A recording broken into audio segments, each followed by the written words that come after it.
புத்தன் பிறந்தான், கொண்ட கருணையினால் எங்கள் நெஞ்சில் நிறைந்தான். அண்ணாவின் எல்லாரும் அழைக்க வந்தார், ஆயிரம் தலைமுறை தழைக்க வந்தார். அண்ணாவென்றெல்லோரும் அழைக்க வந்தார், ஆயிரம் தலைமுறை தழைக்க வந்தார். அண்ணா அண்ணா அண்ணா எங்கள் அன்பின் தெய்வம் அண்ணா. அண்ணா அண்ணா அண்ணா எங்கள் அன்பின் தெய்வம் அண்ணா.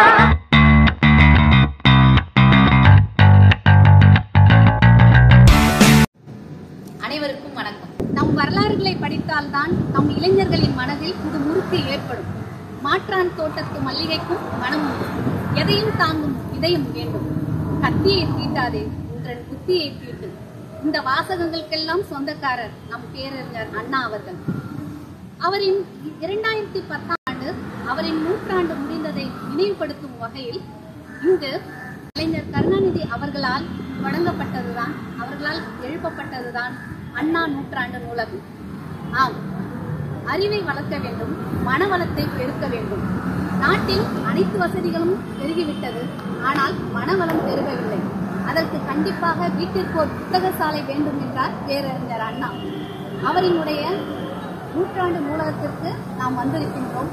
அறிவை பெற்றுக்கொள்ள வேண்டும் என்பதற்காகத்தான் நேரடியாக இந்த பதிவு உங்களுக்காக. உலகில் நடக்கின்ற எந்த ஒரு பாதிப்புமே பார்த்தோமே ஆனால் நிச்சயமாக அது எல்லா நாடுகளையுமே பாதிக்கும் என்கின்றார் பேரறிஞர் அண்ணா. அதாவது ஒரு நாட்டினுடைய நிலையை அறிந்து கொள்ள வேண்டுமானால் அது அவர்கள் பெற்ற கல்வியினால் மட்டும்தான் என்கிறார்கள் அறிஞர்கள். நாட்டின் நிலையை கண்டுதான் உலக நிலை நம்மை பாராட்டுவதும் தூற்றுவதும். ஆக நாட்டு நிலை மாற வேண்டுமானால் வீட்டு நிலை மாற வேண்டும், வீட்டு நிலை மாற வேண்டுமானால் வீட்டிற்கோர் புத்தக சாலை வேண்டும் என்கிறார் பேரறிஞர் அண்ணா. பேரறிஞர் அண்ணா யார் என்று உங்களுக்கு தெரியுமா? கண்டிப்பாக. அதாவது அடுக்குமொழிக்கு சொந்தக்காரர், தமிழும் ஆங்கிலமும் அவருடன் விளையாடும். காஞ்சியிலே பிறந்தவர், சென்னை பச்சையப்பன் கல்லூரியில் பயின்றவர், அறிவாற்றல் மிக்கவர், தமிழகத்தின் முதலமைச்சராய் இருந்தவர். அது மட்டுமல்ல, இருமொழி கொள்கையை கொண்டு வந்தவர் பேரறிஞர் அண்ணா அவர்கள். அவர் எழுதாத நாடகங்கள் அல்ல, திரைப்படங்கள் அல்ல, இதழ்களில் ஆசிரியராகவும் துணை ஆசிரியராகவும் அவர் பணியாற்றியுள்ளார். அதாவது விடுதலை, குடியரசு போன்ற இதழ்களில் துணை ஆசிரியராக பணியாற்றியுள்ளார்.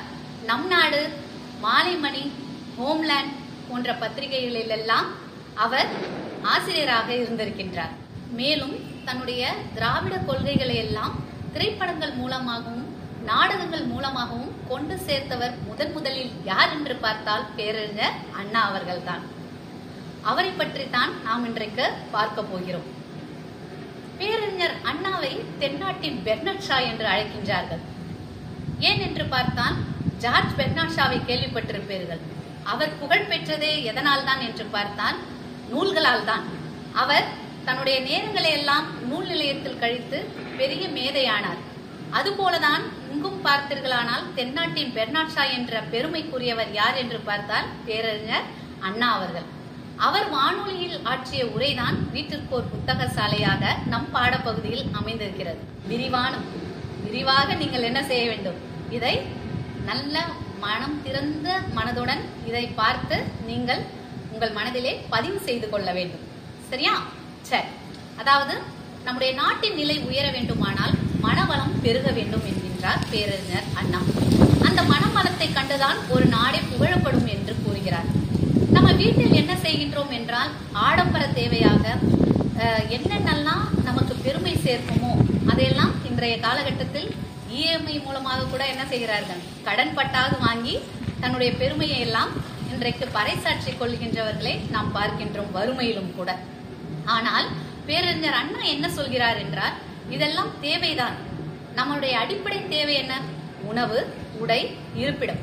இந்த மூன்றையும் காட்டிலும் நமக்கு அடுத்த நிலையில் எது நமக்கு பயன்படக்கூடியது, அறிவு பலத்தை கொடுக்கக்கூடியது என்று பார்த்தால் அது நூல்கள் தான்.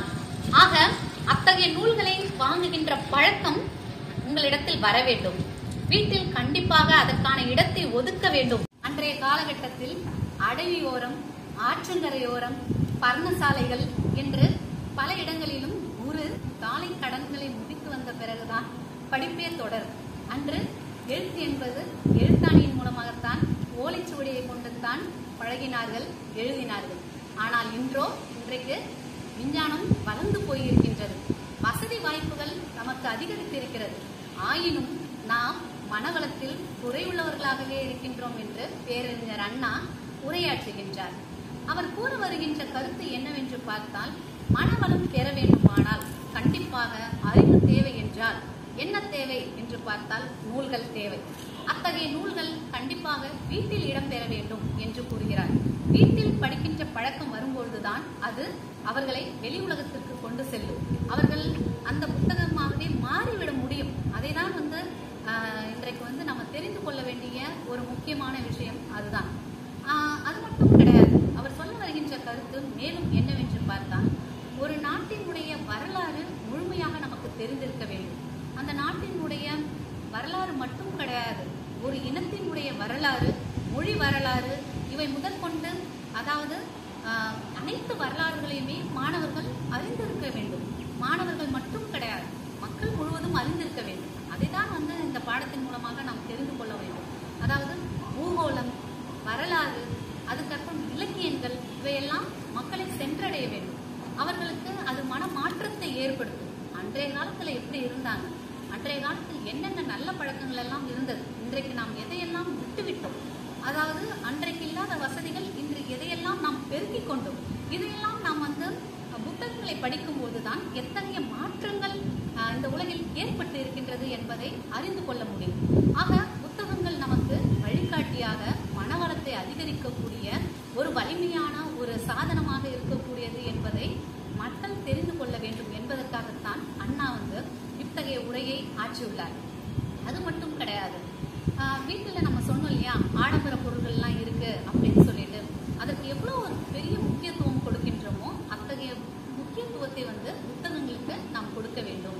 நம்ம நினைச்சுக்கிறோம் ஒரு தங்கமோ வெள்ளியோ வைரமோ இதெல்லாம் வாங்கி வச்சா அதை என்ன செய்யலாம், எதிர்காலத்துக்கு பயன்படுத்திக்கலாம், எதிர்காலத்துல அது நமக்கு பயன்படும் சொல்லி இதெல்லாம் இருந்து முட்டாளாக இருந்து அதை பயன்படுத்த தெரியாதவர்களாக இருந்தால் என்ன செய்வது இல்லையா? ஆக அதை பயன்படுத்துகின்ற அறிவு, அதை எப்படி பாதுகாக்க வேண்டும் என்ற அறிவு, இதையெல்லாம் எது கொடுக்கும் என்று பார்த்தால் நூல்கள் தான் கொடுக்கும். பட்டறிவு என்பது வேறு, நம்முடைய அனுபவங்கள், தெரிந்து கொள்கின்ற அனுபவங்கள் வேறு. வானொலியில் நான் உங்களுடன் பேசிக் கொண்டிருக்கின்றேன் என்றால் இதற்கு என்ன காரணம்? விஞ்ஞானம் வளர்ந்ததுதான் காரணம்.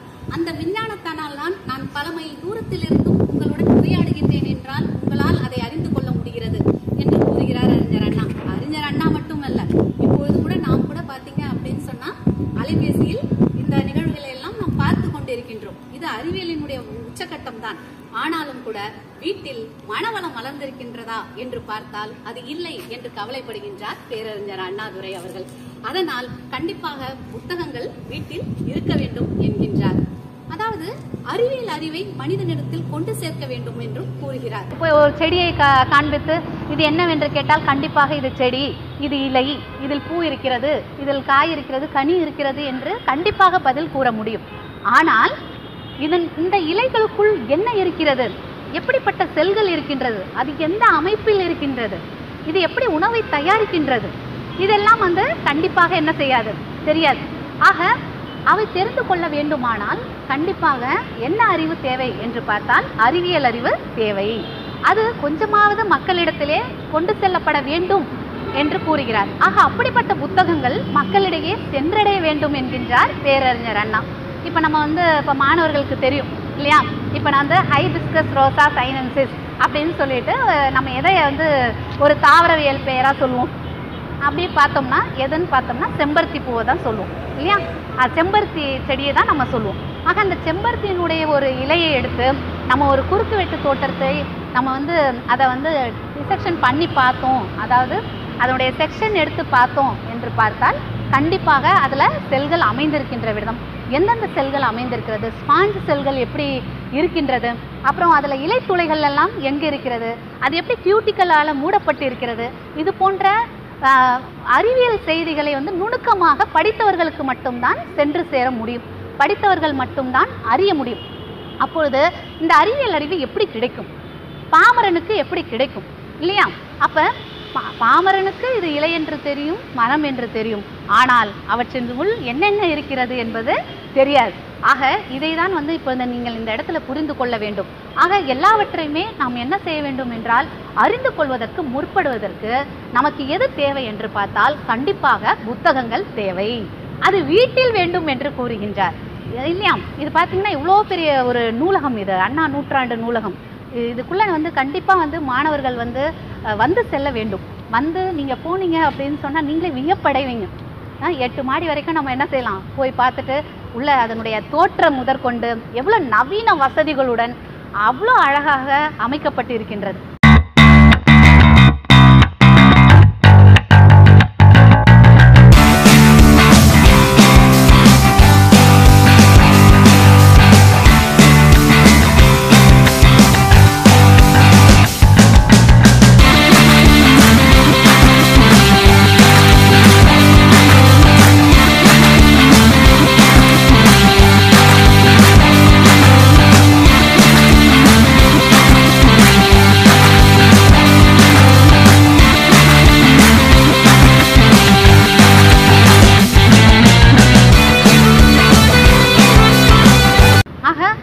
இது சென்னைக்கே மட்டும் இல்லை, தமிழ்நாடுக்கே ஒரு மிகப்பெரிய ஒரு பெருமை சேர்க்கின்ற அண்ணா நூற்றாண்டு நூலகம் என்பதில் நான் ரொம்ப பெருமிதம் கொள்கின்றேன்.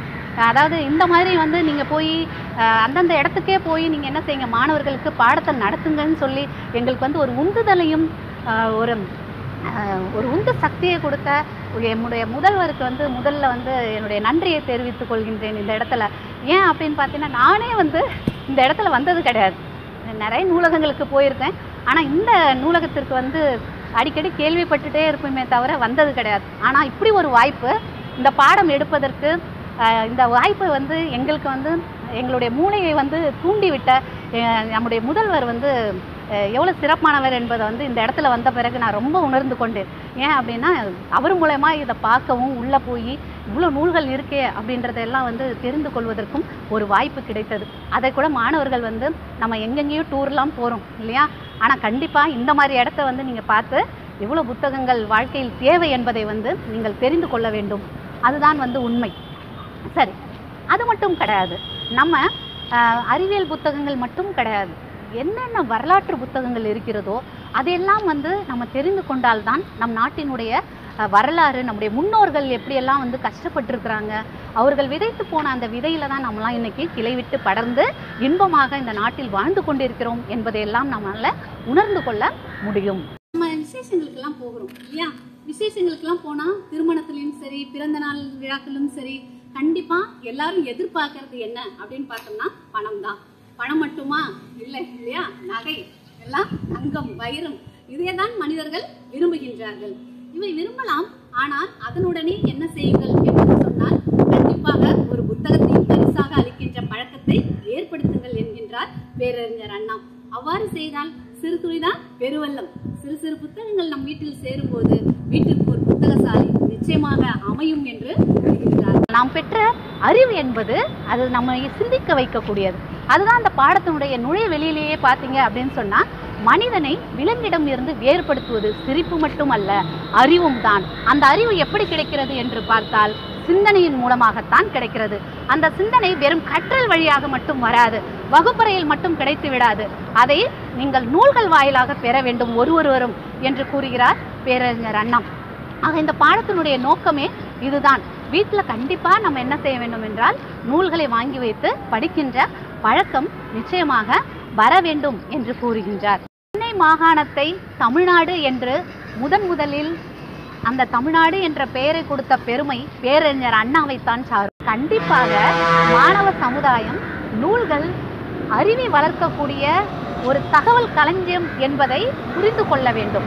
உலக வரலாற்றையே நம்முடன் ஒரு பயணமாக சென்று பார்ப்பதற்கு இந்த புத்தகங்கள் தான் தேவைப்படுகிறது. நம்ம எவ்வளோ பயண இலக்கியங்கள்லாம் இருக்குது, எவ்வளோ வெளிநாடுகளுக்கெல்லாம் நம்ம போகாத இருக்கும் இல்லையா, அதையெல்லாம் நீங்கள் புத்தகங்களை படிக்கும்பொழுது கண்டிப்பாக வெளிநாட்டிற்கெல்லாம் சென்று வந்த ஒரு திருப்தி நமக்கு கிடைக்கும். அந்த அளவுக்கு நூல்கள் நம்ம என்ன செய்யும், வெளி உலகிற்கே அழைத்து செல்லக்கூடிய ஆற்றல் வாய்ந்தது. ஆக நூல்களை நாம் கண்டிப்பாக இது போன்ற நூலகங்களில் மட்டும் கிடையாது, வீட்டிலையும் நீங்கள் சேர்த்து வச்சீங்கன்னா அதுக்கான ஒரு மகிழ்ச்சிக்கு எல்லையே இல்லாமல் நீங்கள் அடிக்கடி அதை பார்க்கும்போது உங்களை வந்து ஒரு பெரிய அறிவாளியாகவே நினச்சிப்பீங்க. என்கிட்ட இவ்வளோ புத்தகங்கள் இருக்குது, என் வீட்டில் நான் எவ்வளோ பெரிய அறிவாளி.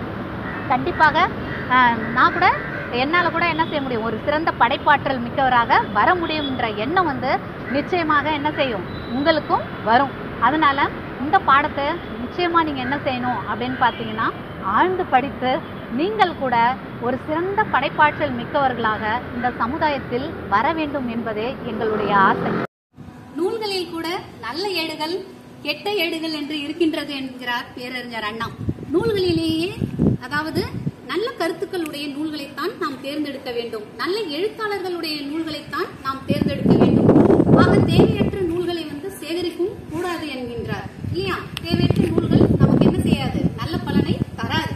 ஆக இப்படியெல்லாம் கூறுகின்ற அறிஞர் அண்ணா அவர்கள் இலக்கியங்களை பற்றி படிக்கும்போது அதற்கு கூட ஒரு விளக்கம் கூறுகிறார்.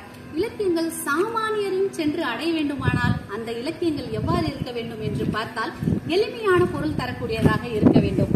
எளிமையாக இருந்தால்தான் அது சாமானியரும் சென்று அடையும் என்று கூறுகின்றார்.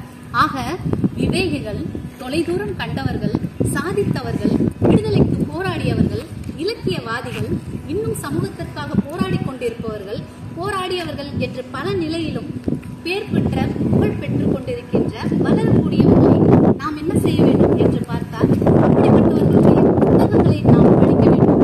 படித்து நம்முடைய அறிவை வளர்த்துக் கொள்ள வேண்டும். இப்ப நாம வந்திருக்கிற இடம் சென்னை எழும்பூரில் உள்ள கன்னிமரா நூலகம். அதாவது இந்தியாவில் உள்ள பழமையான நூலகங்களில் இதுவும் ஒன்று.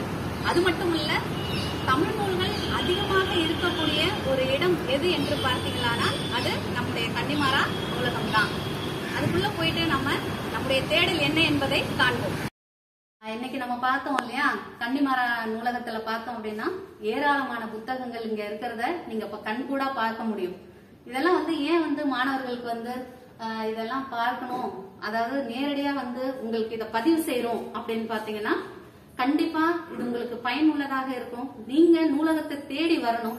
என்னதான் நவீன உலகத்துல நம்ம கம்ப்யூட்டர், அதே போல அலைபேசி, தொலைபேசி எதுவாக இருந்தாலும் கூட அதில் தேடுவதை காட்டிலும் நேரடியாக வந்து புத்தகத்தை எடுத்து கண்கூடாக பார்த்து எந்த எழுத்தாளர்கள் யார் என்ன என்பதை நீங்கள் தெரிந்து கொண்டால் அது காலத்திலும் அழியாத ஒரு பொக்கிஷமாக உங்களுடைய சிந்தனையில் பதிவாகும். அதனால்தான் வந்து உங்களுக்கு இந்த பதிவினை வந்து நாங்கள் நேரடியாக எடுத்து உங்களுக்கு பாடத்தோட இணைத்து சொல்கிறோம். வணக்கம் சார்.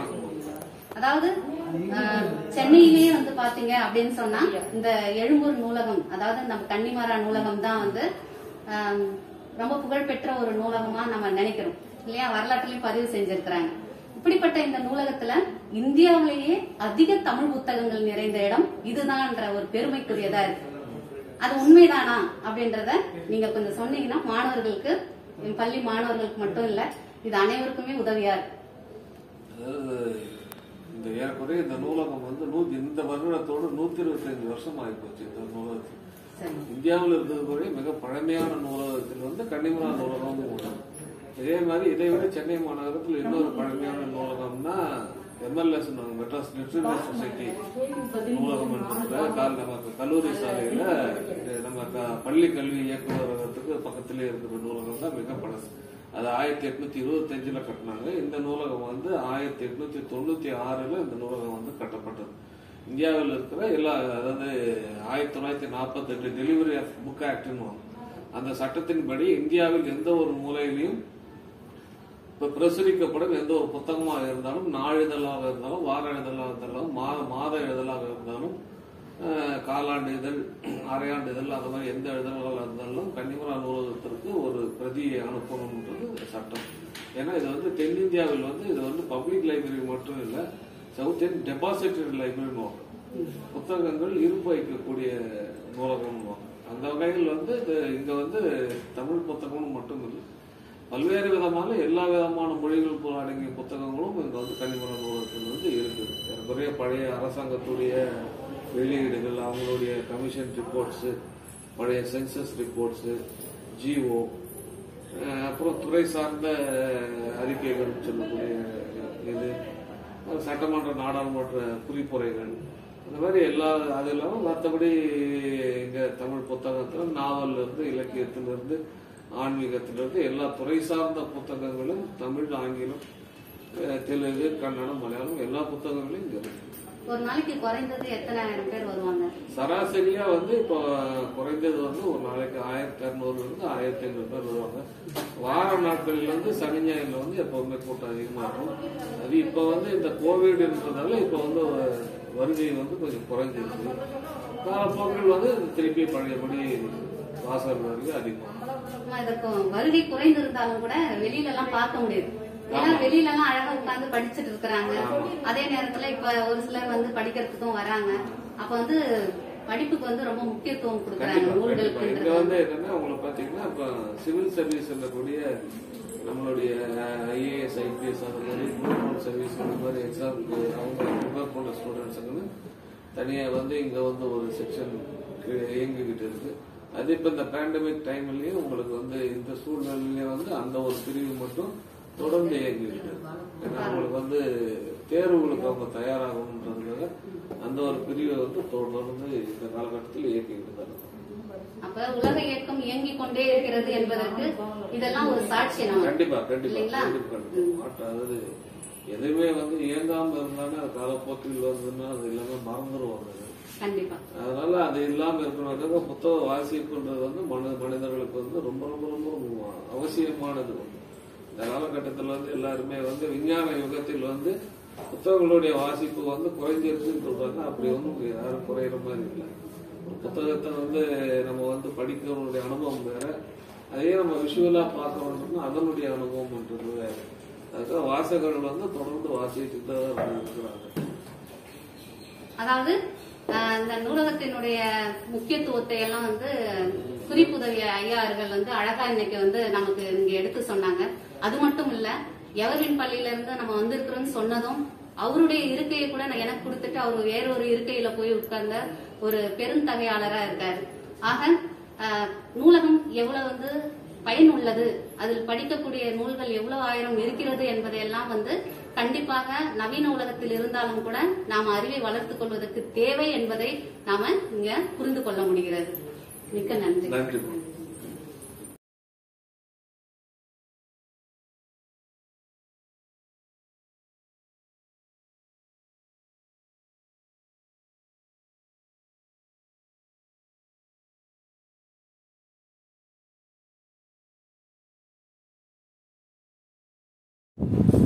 நடந்தவை நடந்தவையாக இருக்கட்டும், இனி நடப்பவை நல்லவையாக இருக்கட்டும்.